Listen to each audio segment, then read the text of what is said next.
Imagine working your whole life to reach the top, only to realize the person you just insulted owns the mountain. That is exactly where we are, guys. Welcome back to the absolute madness of Jin-woo's life.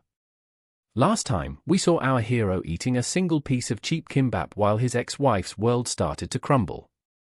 But now? Now the fire is turning into a total funeral for their reputations. Can you feel the tension in this room? The Grand Shinhwa ballroom has gone from a celebration of greed to a tomb of silence. Look at the faces of the so-called real elite. They spent the entire night laughing at a guy in a faded grey hoodie and scuffed sneakers, but look at them now. They are bowing so low their foreheads are practically touching the marble floor. Why? Because Manager Han, the man who literally holds the keys to the Shinhwa kingdom, just treated Jin-woo like a god. And the best part? Our boy Jin-woo doesn't even look surprised. He's just standing there, hands in his pockets, looking tired of their nonsense. But Soyeon? Oh, you have to see her face. The cat-like eyes that were so full of condescension just a second ago? They're wide with pure, unadulterated terror. She's clutching that expensive Birkin bag like it's a life raft, but guess what? The ship is already at the bottom of the ocean. And then there's Director Kang. This guy was acting like he owned the place in his flashy silver suit, but now he's sweating through his expensive fabric. He tries to speak, tries to salvage his pride, but Manager Han doesn't even give him a glance. He simply signals the security. This is the moment we've all been waiting for, right? The trash is finally being taken out. Jin-woo isn't just surviving anymore, he is reclaiming his throne. You won't believe how cold he gets here. He doesn't scream. He doesn't gloat. He just looks at them like they're ants. It's the ultimate power move. Stick around, because the fall of Soyeon Lee is just getting started. The adrenaline of the gala is finally fading, leaving behind a cold, heavy silence. Jin-woo sits in the back of a luxury sedan, the leather seats feeling alien against his worn-out cargo pants. Outside, the neon lights of Seoul blur into streaks of artificial color. It's quiet. Too quiet. Have you ever felt that sudden drop after a massive confrontation? That moment where the world stops spinning and you're forced to look at your own reflection in the glass. Manager Han is driving, his usual stoic self, but you can tell even he knows the weight of what just happened. But Jin-woo isn't thinking about the shocked faces of the board members. No, his mind is drifting back. Way back. To a time before the basement apartment, before the delivery job, and before the betrayal. He's remembering his grandfather's final words in that sterile hospital room. His grandfather, the man who built Shinhwa from the dirt, didn't talk about stocks or dividends at the end. He looked at Jin-woo and whispered something that changed everything. Wealth is a mask, Jin-woo. It's a beautiful, glittering lie that hides the rot underneath. Can you imagine hearing that from a billionaire? He told Jin-woo that only in poverty do you see the true face of those around you. And man, did Jin-woo see them. He saw the way people looked through him when he was just a delivery boy in a faded grey hoodie. He felt the coldness of a world that only values you for what's in your bank account. Jin-woo looks down at his hands. They're calloused. They're rough. They're the hands of a worker, not a pampered heir. And he smiles. Because that's his secret weapon. The board members, the cousins, the enemies, they've never spent a single night in a cramped basement apartment with flickering lights and peeling walls. They don't know what it's like to survive on nothing. They have the wealth, but Jin-woo? Jin-woo has the clarity. He realizes now that the last 3 years weren't a punishment. They were a masterclass in human nature. He's seen the true faces his grandfather warned him about. And now that he's reclaiming the throne, he's not just going to lead Shinhwa. He's going to dismantle the lie. Manager Han catches his eye in the rearview mirror. The real work begins now, young master. Jin-woo doesn't look away. The exhaustion is gone, replaced by a terrifying, quiet strength. Because the king is back, and this time, he's playing for keeps. The trial was over, but the king's true reign was just starting. But what about the person who tried to steal the crown? Oh, you guys are going to love this. The morning sun hits the glass of the Shinhwa Group headquarters, making the skyscraper look like a pillar of pure gold. And standing right in front of it is Soyeon Lee. But look closely, the Ice Queen is starting to melt. Her hair, those expensive salon-style chestnut waves? They are frizzy and tangled. That designer white tweed dress? It's wrinkled like she's been wearing it for days. And she's white-knuckling her Birkin bag like it's the only thing keeping her from falling into the abyss. She thinks she can still fix this. Can you believe the audacity? She honestly believes that if she can just get past those revolving doors and flash her smile at the chairman, everything will go back to normal. She's desperate, frantic, and completely delusional. But as she marches toward the entrance, someone steps out.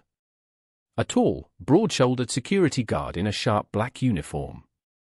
And guys, this isn't just any guard. This is the man she humiliated just 2 weeks ago. Do you remember? She'd spilled hot coffee on his shoes and told him his low status meant he should be grateful she even looked at him. Talk about a recipe for disaster. Soyeon tries to push past him. Move! Do you have any idea who I am? I'm the future chairman's wife, she shrieks, her amber eyes wide with a mix of fury and fear. But the guard? He doesn't budge. He stands there like an iron wall. He looks down at her, not with fear, not with respect, but with pure, unadulterated satisfaction. He lets out a small, dry chuckle. I know exactly who you are, Ms. Lee, he says. And that's exactly why you're not coming in.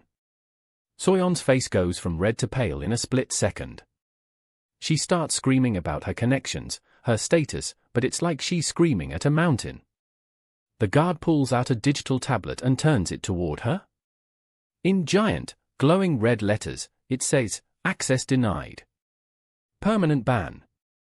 Her heart must have skipped a beat right then. The realization is finally hitting her. The luxury, the power, the status she worshipped? It's all gone. She's being treated like a common trespasser at the very place she thought she'd rule. And then, the final blow. The guard leans in and whispers, "Your coffee was a bit bitter that day. I think today, the bitterness is all yours." She loses it. She starts clawing at the air, but before she can make a scene, 2 more guards grab her by the arms. They don't care about the red-soled stilettos or the Birkin bag. They're dragging her across the pavement. The queen is being thrown out. And the best part? The cameras are already there, capturing every single moment of her total humiliation. Her reign? It didn't just end. It was erased. The queen is being thrown out, and her reign didn't just end, it was erased. But guys, the real story is just beginning. Can you even imagine the feeling? One day you're a nobody, an errand boy getting stepped on by people who think they're gods, and the next, you're standing at the very top of the world. Jin-woo is finally here. He's standing in the chairman's office, the inner sanctum of the Kanghan Group. It's a massive space, all polished marble and glass, looking out over the entire city. And look at him. He's still wearing that oversized, faded grey hoodie and those scuffed sneakers. It's the ultimate power move, isn't it? He doesn't need a 3-piece suit to prove he belongs here. He owns the building. But as he looks out at the skyline, you can see it in his eyes, it doesn't feel real yet. The air in here is heavy, thick with the scent of expensive leather and the weight of decades of power. Then, he turns around. The chair is waiting. His grandfather's chair. It's huge, mahogany and leather, a literal throne. When Jin-woo finally sits down, the silence in the room is deafening. But there's no time to relax. Manager Han enters, as perfect and stoic as ever, carrying the physical proof of Jin-woo's new reality. It's time for a little spring cleaning. You see those files? Those are the termination papers for every single board member who conspired against the old chairman. Every person who thought they could use Jin-woo as a pawn is about to find out they were playing against a grandmaster. One by one, Jin-woo signs them. No hesitation. No mercy. It's cold, calculated, and honestly, it's exactly what they deserve. The rot is being cut out. But there's one last piece of the past that's still clinging to him. A ghost in his pocket. He pulls out his phone and stares at the screen. One name is staring back at him, Soyeon. The girl who treated him like garbage. The girl he once thought he loved. She's been calling, probably realizing the massive mistake she made. But Jin-woo isn't the desperate boy anymore. He looks at the contact name, and for the first time, he doesn't feel anger or sadness. He feels nothing.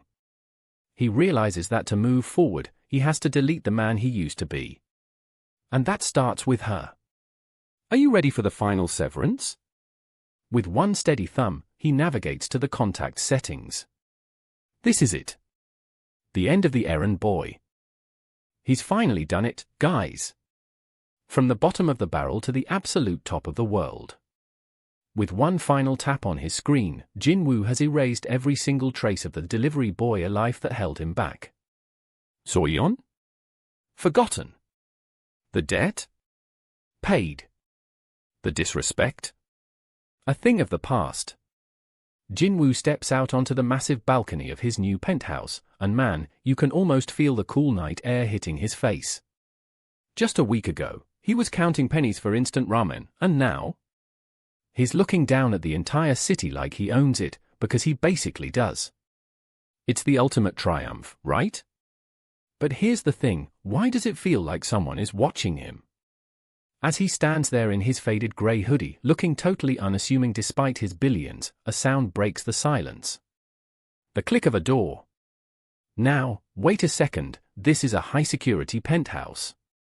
No one gets in here without an invite. Jin-woo turns around, his eyes narrowing. Standing there is a mysterious woman in a sharp suit, bowing as if she's greeting a king. She calls him chairman and tells him the board is ready. Can you believe that?